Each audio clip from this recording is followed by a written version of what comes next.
शौचालय मिलता है, जब बिना भेदभाव के हर गरीब को रसोई गैस का कनेक्शन मिलता है, जब बिना भेदभाव के हर गरीब को बिजली का कनेक्शन मिलता है, जब बिना भेदभाव के हर गरीब को 5 लाख रुपए का स्वास्थ्य बीमा का कवर मिलता है और बिना भेदभाव के हर गरीब को निःशुल्क खाद्यान्न योजना का लाभ मिलता है, तो सबका साथ सबका विकास हकीकत में बदलाव हुआ दिखाई देता है। भाइयों बहनों, जनपद सुल्तानपुर पूर्वांचल एक्सप्रेस वे का सर्वाधिक लाभ लेने वाला जनपदों में से है और लगभग 107 kilometre Purvanchal express way Sultanpur जनपद से होकर के जा रहा है। 4 गुना मुआवजा मिला है यहाँ के किसानों को पूर्वांचल एक्सप्रेस वे के नाम पर, 4 गुना। और भाइयों बहनों, जब औद्योगिक क्लस्टर बनेंगे तो फिर सुल्तानपुर का विकास कई गुना आगे बढ़ता हुआ दिखाई देगा और सुल्तानपुर के नौजवानों को सुल्तानपुर में ही रोजगार भी उपलब्ध होने लग जाएगा। सुल्तानपुर में तो हम लोगों ने पूर्वांचल एक्सप्रेसवे में एक एयर स्ट्रिप भी बना दी है, एयरपोर्ट जैसा बना दिया है। एयरफोर्स के जहाज भी वहां उतरा करेंगे और इमरजेंसी में कोई लैंडिंग करनी हो कभी किसी जहाज का, तो पूर्वांचल एक्सप्रेस वे उसके लिए तैयार होता हुआ दिखाई देगा। ये गौरव भी सुल्तानपुर वासियों को प्राप्त होगा और इसीलिए आज हम सब आपके पास आए हैं कहने के लिए, एक तरफ विकास की सोच के साथ गांव के लिए, गरीब के लिए, किसान के लिए, नौजवान के लिए, महिलाओं के लिए, समाज के प्रत्येक तबके के लिए कोई न कोई स्कीम, कोई न कोई योजना केंद्र और प्रदेश सरकार ने चलाई।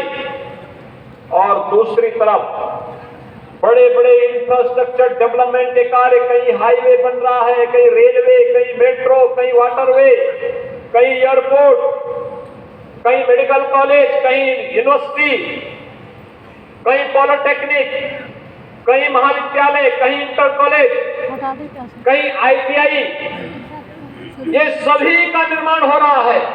और इन सब के निर्माण के साथ गरीब कल्याण योजनाओं से भी कोई व्यक्ति वंचित न रहे, इसके लिए सरकार ने जब पूरी प्रतिबद्धता के साथ कार्य किया, एक पक्ष सरकार का ये सरकार बदली, ये सुविधा आपको मिली, प्रदेश वही, संसाधन वही, तंत्र वही, सरकार बदलने पर कितना परिवर्तन हो सकता है, ये भारतीय जनता पार्टी की सरकार ने प्रदेश के अंदर 2017 में आने के बाद करके दिखाया है। 2017 के पहले कोई पर्व और त्योहार आप शांतिपूर्ण तरीके से नहीं मना सकते थे। होली आती थी, कर्फ्यू लग जाता था, विजयादशमी आती थी, दुर्गा पूजा आती थी, कर्फ्यू लग जाता था, दीपावली आती थी, कर्फ्यू लग जाता था, जन्माष्टमी आती थी, फिर कर्फ्यू लग जाता था और कोई पर्व और त्योहार शांतिपूर्ण ढंग से नहीं मना पाता था। लेकिन भाइयों बहनों, आपने देखा होगा 2017 के बाद प्रदेश में कर्फ्यू की बात तो बहुत दूर है, प्रदेश में कोई दंगाई सिर उठाने का दुस्साहस नहीं कर सकता। उसे मालूम है दंगा करेगा तो 7 पीढ़ी का पट्टा उसे लिख के देना पड़ेगा, उसके घर जाने को भरते भरते पीढ़ी की पीढ़ी चली जाएगी, लेकिन वह कभी उसकी भरपाई नहीं कर पाएगा। पेशेवर अपराधी और गुंडा को बहुत स्पष्ट संदेश है कि अगर गरीब के जमीन पर, संपत्ति पर कब्जा करोगे, व्यापारियों की संपत्ति को हड़पोगे, जबरन कहीं सार्वजनिक स्थान पर कब्जा करने का प्रयास करोगे, तो ये संपत्ति तो सरकारी है या गरीब की संपत्ति तो गरीब को मिल ही जाएगी, लेकिन खानदान की भी कोई संपत्ति होगी तो उससे भी गंवाना पड़ेगा और जबरन दादागिरी दिखाने का प्रयास करोगे तो बुलडोजर भी अपना तैयार रहता है फिर। और भाइयों बहनों, आज सरकार उस तर्क पर कार्य करते हुए दिखाई भी दे रही है। हमने पहले ही दिन कहा था कि अपराध और अपराधियों के प्रति जीरो टॉलरेंस की नीति के तहत कार्य करेंगे। हमने पहले ही दिन कहा था कि हम प्रदेश के अंदर अराजकता फैलाने की छूट किसी को नहीं देंगे। और आज भाइयों बहनों, फिर से मैं आपके सुल्तानपुर में जब विकास की इतनी परियोजनाओं को लेकर के हमारे जनप्रतिनिधि आए हैं, आप सबसे मैं यही कहने के लिए आया हूं, अगर इस सोली विधानसभा क्षेत्र से भी भारतीय जनता पार्टी का विधायक 2017 में जीता होता, तो जैसे अन्य विधानसभा क्षेत्रों में, सुल्तानपुर में, सदर में, लंबुआ में, कादीपुर में जैसे विकास की बड़ी बड़ी परियोजनाएं आगे बढ़ी हैं, क्योंकि विधायक सक्रिय होकर के आगे बढ़ करके राज्य के अंदर उन योजनाओं के लिए पैरवी करता है, उन योजनाओं को विधानसभा में रखता है, उन योजनाओं को सरकार के सामने, विभिन्न मंत्रालयों के सामने रखता है। सांसद जी दिल्ली के अंदर उन मुद्दों को उठाती है, तब ये योजनाएं यहां पर आती हैं। भारतीय जनता पार्टी के कार्यकर्ता के लिए 25 करोड़ की आबादी का प्रदेश ही अपना परिवार है, लेकिन कांग्रेस, सपा और बसपा के लिए तो अपना परिवार ही प्रदेश है। एक होड़ लगती है हड़पने की, जितना हड़प लो, और यही तो होता रहा। इन तीनों को प्रदेश के अंदर अलग अलग समय में शासन करने का अवसर प्राप्त हुआ था। इन लोगों ने अपने स्वार्थ के लिए प्रदेश को दांव पे लगाया, अपने परिवार के लिए प्रदेश में बेईमानी और भ्रष्टाचार की एक परिपाटी डाली थी और अपराधियों और माफियाओं को गले लगा करके प्रदेश के गरीबों को तबाह करने का, व्यापारियों को बर्बाद करने का कोई मौका कभी ये लोग चूके नहीं। लेकिन 2017 के बाद बदलावा प्रदेश के अंदर आप सबको देखने को मिला है। आज कोई व्यक्ति किसी गरीब की संपत्ति पर कब्जा नहीं कर सकता। आज कोई पेशेवर माफिया जबरन किसी व्यापारी को धमकी नहीं दे सकता। आज अगर कोई अपराधी और माफिया किसी सार्वजनिक संपत्ति पर भी कब्जा नहीं कर सकता, और अगर करेगा तो उसको इसकी कीमत चुकाने के लिए भी तैयार रहना पड़ता है। और भाइयों बहनों, आस्था के साथ भी खिलवाड़ नहीं कर सकता। पहले पर्व और त्योहार आते थे, ये पेशेवर दंगाई और माफिया जो सत्ता के सरपरस्त बनकर के राजकता फैलाते थे, ये पर्व और त्योहारों में भी खलल डालने का कार्य करते थे। सत्ता मौन बनी रहती थी, उनके सामने इन्होंने प्रदेश को बंधक बना के रख दिया था। आज तो ऐसा नहीं।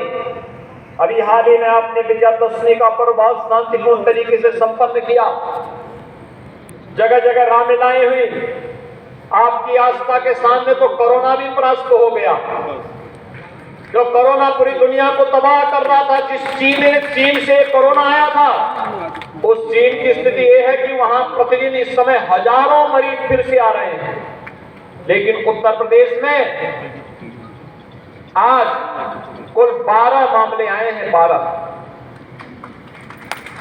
25 करोड़ की आबादी का प्रदेश है, तो आपकी आस्था के सामने कोरोना भी परास्त होता हुआ दिखाई दिया है। और भाइयों बहनों, मैं आज आप सबको यही कहने के लिए आया हूं कि चाहे वह विकास की बड़ी बड़ी परियोजनाएं हो, गरीब कल्याणकारी योजनाएं हो, हर गरीब को मकान देने का कार्यक्रम हो, हर गरीब के घर में शौचालय की योजना हो, स्वास्थ्य की बेहतर सुविधा उपलब्ध करवाने का कार्य हो, यहां पर जो मेडिकल कॉलेज भी बन रहा है, यह मेडिकल कॉलेज जनपद सुल्तानपुर में पहले चरण में 500 बेड का ही हम हॉस्पिटल बनवाने जा रहे हैं। आप सोचिए, बड़ा हॉस्पिटल बनेगा, और इस बड़े हॉस्पिटल के माध्यम से यहां की जनता को बेहतर विशेषज्ञ चिकित्सा सुविधा उपलब्ध कराने का भी एक मंच मिलेगा। स्वास्थ्य सुविधा के लिए आपको लखनऊ, दिल्ली, मुंबई और देश के अन्य क्षेत्रों में नहीं जाना पड़ेगा। दूसरा, प्रधानमंत्री आयुष्मान भारत योजना के अंतर्गत हर गरीब को 5 लाख रुपए की स्वास्थ्य बीमा का कवर केंद्र और प्रदेश सरकार उपलब्ध करवा रही है। हर गरीब को स्वास्थ्य सुविधा के लिए भटकना नहीं पड़ेगा। आज हमारे किसान भाइयों को भी आपदा के समय कार्यालय का चक्कर लगाने के लिए मजबूर नहीं होना पड़ेगा। राज्य सरकार ने तय किया है, अतिवृष्टि के कारण जिन किसानों को नुकसान हुआ है, जिन जनपदों ने अपनी रिपोर्ट दे दी है, उनका पैसा 177 करोड़ रुपए हमने उन जनपदों को पहले ही रिलीज कर दिया है। और 17 से 19 के बीच में भारी अतिवृष्टि के कारण जहां पर जनधन की हानि हुई है, वहां पर भी सर्वे का कार्य चल रहा है। जैसे ही सर्वे की रिपोर्ट आती है, उन सभी किसान भाइयों के लिए भी तत्काल मुआवजे की राशि उनके खातों में भेजने की व्यवस्था प्रदेश सरकार कर चुकी है। अन्नदाता किसान आज अपने को असहाय महसूस नहीं करेगा, क्योंकि केंद्र के अंदर मोदी जी के नेतृत्व में भारतीय जनता पार्टी की सरकार और प्रदेश के अंदर भी भारतीय जनता पार्टी की सरकार आपके हितों के लिए कार्य कर रही है। आज उत्तर प्रदेश खाद्यान्न उत्पादन में रिकॉर्ड उत्पादन कर रहा है। उत्तर प्रदेश चीनी उत्पादन में भी रिकॉर्ड उत्पादन किया है। हमने एक कार्य योजना बनाने के लिए कहा है कि जो जर्जर चीनी मिलें हैं, इन चीनी मिलों को कैसे हम रिवाइव कर सकें, इन चीनी मिलों को हम कैसे नए सिरे से इनके विस्तारीकरण के कार्यक्रम को आगे बढ़ा सकें, और एक कार्य योजना युद्ध स्तर पर आगे बढ़ाने की कार्रवाई चल रही है। और हमारा प्रयास होगा कि हम सुल्तानपुर के बारे में भी यहाँ के जनप्रतिनिधियों ने जो अपना प्रस्ताव दिया, इस प्रस्ताव पर भी सरकार संवेदनशील तरीके से कार्य करते हुए आगे विचार करेगी।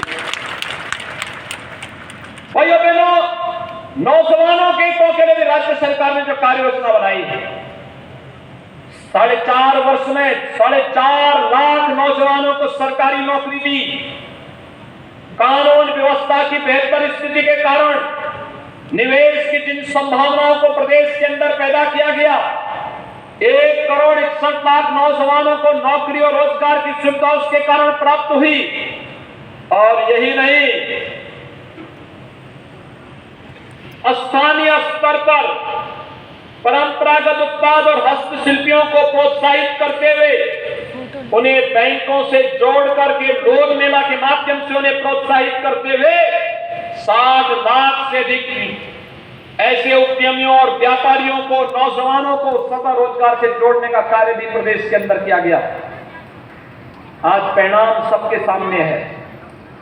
राज्य सरकार हर एक नौजवान को बिना भेदभाव के प्रदेश के अंदर रोजगार और नौकरी उपलब्ध करवाने के लिए पूरी प्रतिबद्धता के साथ कार्य कर रही है। और कोरोना जैसी महामारी के दौरान प्रदेश सरकार ने स्कूल और कॉलेजेस में पढ़ रहे अपने छात्र छात्राओं की समस्या को देखा, और इसलिए सरकार ने तय किया है कि प्रदेश के नौजवानों को हम लोग टैबलेट और स्मार्टफोन उपलब्ध करवाने की कार्रवाई करेंगे कि अगर जिन नौजवानों के पास ऑनलाइन पढ़ाई करने के लिए अपना स्मार्टफोन या फिर टैबलेट नहीं, हम लोगों का प्रयास है कि नवंबर के अंतिम सप्ताह से हम प्रदेश के अंदर उन सभी नौजवानों के लिए सुविधा उपलब्ध करवाने का कार्य करेंगे। और इस क्रम में हम लोग बहुत शीघ्र टैबलेट और स्मार्टफोन के साथ प्रदेश के अंदर नौजवानों को सुविधा उपलब्ध करवाने की कार्रवाई को आगे बढ़ाने जा रहे हैं। भाइयों बहनों, उत्तर प्रदेश देश का पहला राज्य है जो केंद्र सरकार की 44 योजनाओं में नंबर 1 पर आया है। प्रधानमंत्री आवास में नंबर 1, प्रधानमंत्री स्वच्छ भारत मिशन में नंबर 1, प्रधानमंत्री सौभाग्य योजना में नंबर 1, प्रधानमंत्री उज्ज्वला योजना में नंबर 1, आयुष्मान भारत में नंबर 1, स्वामित्व योजना में जहां जिसका घर है उस घर में उस जमीन का, भले वो ग्राम पंचायत की जमीन कभी रही होगी, जिसका जहां पर मकान है उसका पट्टा स्वामित्व योजना के अंतर्गत उसकी घरौनी, उसे मालिकाना हक का कब्जा, उस परिवार को शासन उपलब्ध करवाने का कार्य करेगी। इसमें भी उत्तर प्रदेश नंबर 1। गरीबों के नाम पर, जाति के नाम पर, समाज के सामाजिक न्याय के ताने पाने को छिन्न भिन्न करने वाले लोग, जो सामाजिक व्यवस्था को पूरी तरह जातिवाद के नाम पर बांट करके, जाति के नाम पर, क्षेत्र के नाम पर, भाषा के नाम पर दंगाओं को प्रोत्साहित करने का कार्य करते थे, आज जब ये बेनकाब हुए हैं तो ये कुछ न कुछ नया षड्यंत्र करने में लगे हुए हैं। और इसलिए भाइयों बहनों, आज हम सब आपके पास यहां पर आए हैं। 307 करोड़ रुपए से अधिक की परियोजनाओं का यहां पे लोकार्पण और शिलान्यास हो रहा है, जिसमें से 271 करोड़ रुपए की लागत से तो अकेले मेडिकल कॉलेज बनेगा। मेडिकल कॉलेज अत्याधुनिक सुविधाओं से युक्त होगा। 2022-23 में यहां के नौजवानों को सुल्तानपुर में ही मेडिकल की पढ़ाई करने का सौभाग्य भी प्राप्त होगा। सुल्तानपुर का नौजवान भी मेडिकल की पढ़ाई करने के लिए उसे लखनऊ में और आसपास के क्षेत्रों में नहीं जाना होगा, उसे सारी सुविधा लखनऊ में प्राप्त होगी। और यही आप सबका आह्वान करने के लिए आए हैं कि भाइयों बहनों, जब सुरक्षा देश को या प्रदेश को भारतीय जनता पार्टी की सरकार दे रही है, जब विकास भारतीय जनता पार्टी की सरकार कर रही है, गरीबों के लिए कल्याणकारी योजना भारतीय जनता पार्टी सरकार ला रही है और सभी लोगों को शासन की सुविधाओं के साथ जोड़ने का कार्य भारतीय जनता पार्टी कर रही है, तो भारतीय जनता पार्टी, आपने देखा होगा विगत 4.5 वर्ष के अंदर भारतीय जनता पार्टी की सरकार में हम लोगों ने दिन रात एक करके प्रदेश के हित के लिए, जनता के हित के लिए, प्रदेश की 25 करोड़ आबादी को सुरक्षा और सम्मान देने के लिए पूरी मेहनत करके, पूरी प्रतिबद्धता के साथ कार्य किया है। हमारे जनप्रतिनिधियों ने कार्य किया है और आज मैं आप सबका आह्वान करने के लिए आया हूं। अगर हम दिन रात एक कर सकते हैं, 4.5 वर्ष जनता को समर्पित करके हम कार्य कर सकते हैं, अगले 4 महीने आपसे मैं अपील करूंगा कि भारतीय जनता पार्टी के इस मिशन को आप समर्पित करेंगे। क्या आप तैयार हैं? भाइयों बहनों, मुझे बताया गया कि सुल्तानपुर जनपद भगवान श्री राम के सुपुत्र कुश के नाम पर इस जनपद को पहचाना जाता है। और आपके लिए सौभाग्य की बात होगी, अयोध्या में श्री राम जन्मभूमि पर भगवान राम के भव्य मंदिर के निर्माण की कार्रवाई भारतीय जनता पार्टी की सरकार में ही प्रारंभ हुआ है। भाइयों बहनों, जिन्होंने अयोध्या को विवादित स्थल बनाया, क्या ये लोग राम मंदिर बनाते? जिन्होंने राम भक्तों पर गोलियां चलाई, क्या ये लोग राम मंदिर बनाते? क्या उम्मीद करते थे क्या कांग्रेस राम मंदिर बनाती? क्या समाजवादी पार्टी राम मंदिर बनाती? क्या बहुजन समाजवादी पार्टी राम मंदिर बनाती? राम मंदिर किसने बना? कौन बना रहा है? कौन बना रहा है? जब आपकी आस्था का सम्मान भारतीय जनता पार्टी कर रही है, तो फिर आपका समर्थन भी भारतीय जनता पार्टी के साथ होना चाहिए।